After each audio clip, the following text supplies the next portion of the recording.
বরাক দর্পণ studio. নমস্কার সুধী দর্শকবৃন্দ, news Barak দর্পণ studio থেকে সবাইকে আবারও শুভেচ্ছা। আজকের দেশ বিদেশের খবরের সংক্ষিপ্ত হেডলাইন। মার্কিন vice president JD Vance Bharat Pakistan সংঘাতে নাক গলাবেন না। রাজধানী দিল্লিতে উড়ান পরিষেবা স্বাভাবিক, তবে দেশের 27টি বিমানবন্দর শনিবার পর্যন্ত বন্ধ থাকবে। পাকিস্তান বাড়াবাড়ি করলে এবার আরো কঠোর প্রত্যাঘাত দেওয়া হবে। ভারতে এই যুদ্ধের আবহে দুষ্ট চক্র প্রচার চালাচ্ছে পেট্রোল ও ডিজেলের সংকট নিয়ে। পাকিস্তানের রাজকোষে টাকা নেই, আর্থিক সহযোগিতার জন্য বিশ্ব ব্যাংকের দরজায়। অপারেশন সিন্দুর নিয়ে ভুল তথ্য প্রচারের অভিযোগে 8,000-এর বেশি এক্স অ্যাকাউন্ট বন্ধের সিদ্ধান্ত এলন মাস্কের। পাকিস্তানি হামলায় গতকাল রাতে ব্যাপক ক্ষয়ক্ষতি, হাসপাতালে ভর্তি বহু মানুষ, মুখ্যমন্ত্রী ওমর আবদুল্লাহ বললেন। এখন বিস্তারিত খবরের প্রতিবেদনে। জম্মু কাশ্মীরের পুঞ্চ এলাকায় গতকাল রাত্রে প্রচুর ক্ষয়ক্ষতি হয়েছে। আন্তর্জাতিক সীমান্ত লাগোয়া জম্মু, পাঠানকোট, উধমপুর সেনাঘাঁটিতে নিশানা করে ক্ষেপণাস্ত্র ও ড্রোন হামলা চালিয়েছে পাকিস্তান এবং তার মোকাবিলা করেছে ভারতীয় সেনাবাহিনী। মুখ্যমন্ত্রী ওমর আবদুল্লাহ হাসপাতালে গিয়ে আহতদের সাথে দেখা করেন এবং ক্ষতিগ্রস্ত এলাকায় লোকদের সঙ্গে কথা বলেন।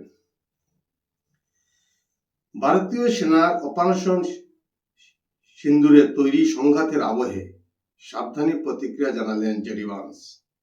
ভারত পাক যুদ্ধে আমাদের নাক গলানোর বিষয় নয়, তাই আমরা যুদ্ধে জড়াতে বা ওই দুই দেশকে নিয়ন্ত্রণ করতে পারি না। আমরা আবেদন করতে পারি উত্তেজনা প্রশমনের জন্য। আমরা কূটনৈতিক পন্থার অবলম্বন করব। আন্তর্জাতিক মহল অত্যন্ত সতর্কতার সঙ্গে দৃষ্টি রাখছে যাহাতে দ্বন্দ্ব পরমাণু যুদ্ধের দিকে না যায়। দিল্লিতে বাড়তি নিরাপত্তা সহ বিমান পরিষেবা সম্পূর্ণ স্বাভাবিক। বিমানবন্দর কর্তৃপক্ষ বিবৃতি দিয়ে জানিয়েছেন, কিছু বিমানের সময়সূচি পরিবর্তন আংশিক প্রভাব পড়বে। বিমানবন্দরে বাড়তি চেকিং চলছে, যাত্রীদেরকে সহযোগিতার জন্য অনুরোধ করা হয়েছে। বিমানবন্দর প্রবেশের আগে যাত্রীদের পরিস্থিতি নিয়ে খবর নিতে হবে এবং কমসে কম 3 ঘন্টার পূর্বে বিমানবন্দরে পৌঁছতে হবে। ভারত অপারেশন সিন্দুর নামে গত মঙ্গলবার 1:05 রাত্রিবেলা পাকিস্তানের বিভিন্ন প্রান্তে 25 মিনিট ধরে যে হামলা চালিয়েছিল তার সফলতার সহিত পহেলগাম হামলার প্রথম পর্যায়ে জবাব দিয়েছে। সেই সঙ্গে পাকিস্তান এলওসিতে নির্বিচারে সাধারণ জনবসতি এলাকায় গোলাবর্ষণ করে আসছে। ভারতীয় সেনা পাকিস্তানের প্রত্যেকটি হামলার সঠিক জবাব দিতে সক্ষম হয়েছে। এবার পাকিস্তান আরো বিপজ্জনক পরিস্থিতির জন্য প্রহর গুনতে হবে। এই যুদ্ধকালীন পরিস্থিতিতে কিছু দুষ্ট চক্র গোপনে প্রচার চালাচ্ছে ভারত জ্বালানি সংকট আগামী 2 দিনের মধ্যে দেখা দেবে। এই পরিস্থিতিতে ইন্ডিয়ান অয়েলের পক্ষ থেকে স্পষ্ট জানানো হয়েছে যে ভারতে জ্বালানির কোনো ঘাটতি নেই, পর্যাপ্ত তেল মজুদ আছে। ভারত কূটনৈতিকভাবে পাকিস্তানকে আগেই বিধ্বস্ত করে দিয়েছে। গত বৃহস্পতিবার থেকে ধারাবাহিকভাবে হামলা চালাচ্ছে ভারত। পাকিস্তানের মেরুদণ্ড ভেঙে দিচ্ছে।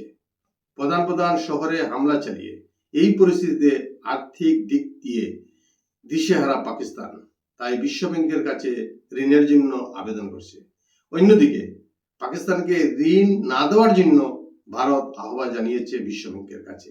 এই বিষয়টি নিয়ে আজ বিশ্ব ব্যাংকের প্রতিনিধিদের সঙ্গে বৈঠকে বসবে ভারতের প্রতিনিধি।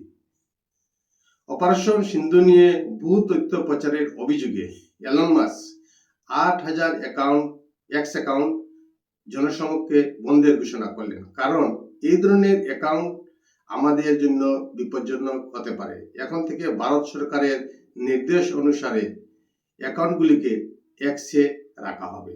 আজকের প্রতিবেদনে সংক্ষিপ্ত বিরতি রেখে আপনাদের কাছ থেকে বিদায় নিচ্ছি। নমস্কার, শুভরাত্রি। न्यूज बौरा दर्पण स्टूडियो।